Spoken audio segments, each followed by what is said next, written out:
Love ಮಾಡ್ತಿದ್ದೆ. ನೀನು ತಮಾಷೆ ಮಾಡ್ತಿದ್ಯಾ? ನಾನು ಸೀರಿಯಸ್. ನಿನ್ಗೆ ಹುಚ್ಚಿಗೆ ಚಿಡ್ದಿದ್ಯಾ? ನೀನ್ ಅನ್ನ ಇದೇ ಮೊದಲನೇ ಸರಿ ನೋಡ್ತಿರೋದು. ಆಗ್ಲೇ ಅಷ್ಟೇ, ಇಲ್ಲೇನ್ ಬರುತ್ತೋ ಅದು ನಾನು ಹೇಳಿದ ಡೈರೆಕ್ಟ್ ಆಗಿ ಹೇಳ್ತಾ ಇರ್ತೀನಿ. ಆದ್ರೆ ಇಷ್ಟು ಬೇಗ?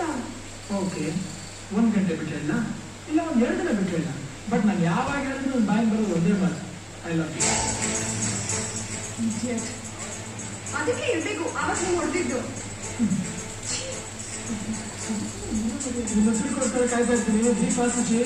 ಶುಚಿನು ಯಾರವಳು? ನಾನು ಪ್ರೀತಿಯಿಂದ ಹೆಸರು ಮದುವೆ ಆದ್ಮೇಲೆ ಅವಳು ಹಾಗೆ ಕರೆಯೋದು. ಶುಚಿ.